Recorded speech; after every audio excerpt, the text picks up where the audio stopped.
Matin Week-end. 6h-9h, Lénaïque Monnier. Europe 1, 8h13, l'heure de l'interview Actu d'Europe 1 Matin Week-end. Lénaïque Monnier, vous parlez sécurité routière avec le député Horizon, Frédéric Valletoux. Oui, parce que vous êtes peut-être sur la route des vacances, ou vous faites d'ailleurs un bon trajet si vous êtes en train d'écouter Europe 1. Avec cette question, donc ce matin, faut-il mettre en place une visite médicale régulière pour conserver son permis de conduire, voire pour l'obtenir? Bonjour Frédéric Valletoux. Bonjour. Ancien ministre de la Santé, vous êtes aujourd'hui député Horizon. Et cette proposition de loi, c'est vous, pour quelle raison? Pour une raison simple, ce qui est pour moi une mesure de bon sens, c'est-à-dire qu'on puisse effectivement adosser le renouvellement du permis de conduire. Vous savez que bientôt, c'est tous les 15 ans qu'on devra refaire son permis de conduire. Eh bien, qu'on puisse adosser ce renouvellement du permis de conduire à une visite médicale. Pour une seule chose, c'est pour qu'on puisse vérifier, valider l'aptitude à conduire. Ça paraît simple à dire, mais aujourd'hui, c'est vrai qu'on obtient son permis de conduire quand on est jeune, à partir de 17-18 ans. Et puis, tout au long de la vie, vous pouvez traverser la vie et arriver jusqu'à des âges avancés sans que jamais on ait vérifié cela. Or, on sait, et c'est malheureux, mais qu'il y a des accidents qui sont liés à ça, une inaptitude à conduire, parce que les capacités se dégradent. À quelque âge de la vie que ce soit, bien sûr, plus souvent à des âges avancés, mais pas seulement. Et pour autant, vous pouvez garder votre permis de conduire. Donc, c'est vrai que c'est une mesure de prévention de bon sens qui permet aussi de détecter lorsque les capacités, on perd des capacités, quelles qu'elles soient, cognitives, auditives, visuelles, et l'alerte médicale est nécessaire. Mais alors, c'est pour renouveler ou c'est aussi pour obtenir son permis de conduire? Je m'imagine, j'ai 17 ans, je viens d'avoir mon code. Est-ce que je vais voir le docteur pour qu'il me délivre un examen médical avant d'aller passer le permis, ou est-ce que je le passe et qu'après, dans 5 ans, je fais une visite médicale? Je pense que c'est à la fois pour l'obtenir, je souhaiterais que ce soit à la fois pour l'obtenir et pour le renouveler tous les 15 ans et à partir de 70 ans, tous les 5 ans, parce qu'on sait que c'est aussi à cet âge-là, à partir de cet âge-là, qu'on peut avoir plus de chances d'avoir des capacités qui diminuent.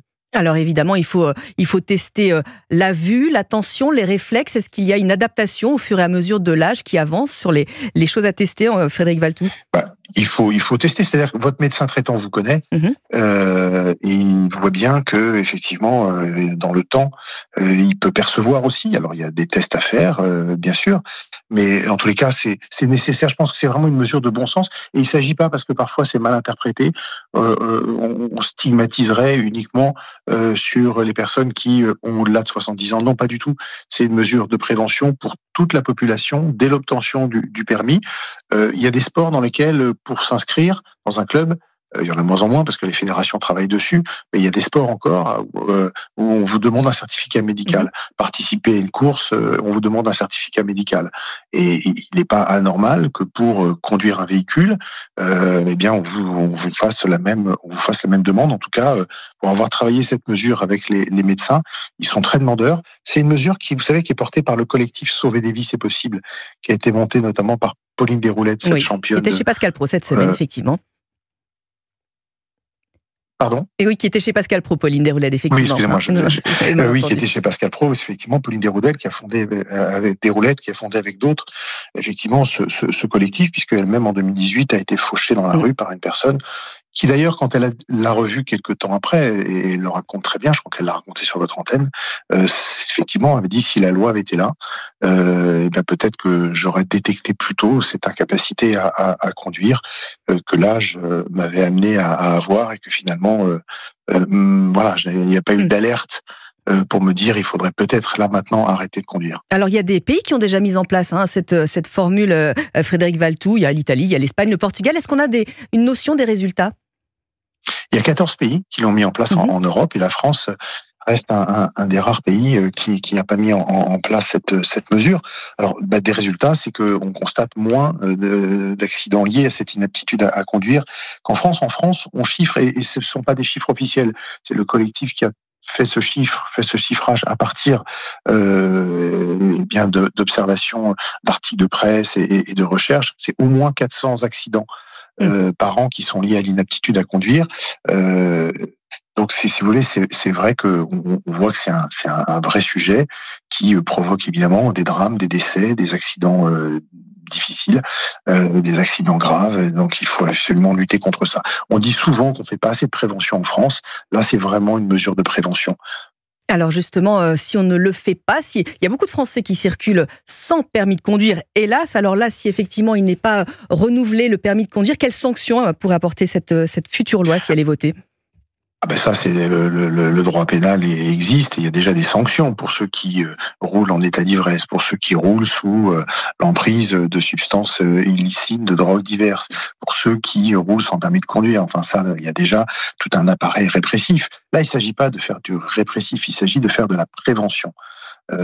Un certificat médical tous les 15 ans lorsqu'on renouvelle, lorsqu'on obtient pour la première fois ou qu'on renouvelle son permis de conduire, et un certificat médical tous les 5 ans après 70 ans. C'est vraiment de la prévention.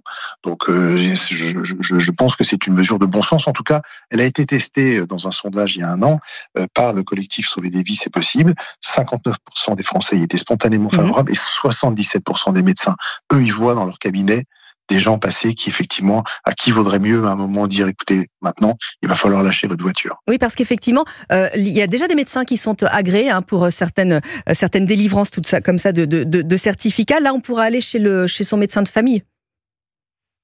On pourrait aller il faudrait aller chez un médecin agréé, mais votre médecin de famille peut vous envoyer vers un médecin agréé qui ensuite effectivement fera les tests qui permettra de mesurer et spécifiquement et de montrer à la personne que là maintenant il faut peut-être arrêter arrêter de circuler en voiture. Donc c'est vraiment aussi une demande forte du monde médical d'aller vers cette prévention là, ce réflexe là. Et c'est pour ça que moi je porte cette proposition qui est une proposition transpartisane. Il y a plus de 100 députés de tout parti qui signent cette proposition de loi. C'est vraiment pas la proposition d'un parti ou d'un homme, c'est vraiment une proposition transpartisane sur tous les bancs de l'Assemblée nationale, droite, gauche, centre, parce que vraiment aujourd'hui cette mesure de bon sens on la souhaite. Et en ce jour de départ de vacances de la zone B justement, il était important de parler prévention routière et on remercie Frédéric Valletoux, député Horizon, d'être venu en parler ce matin sur Europe 1.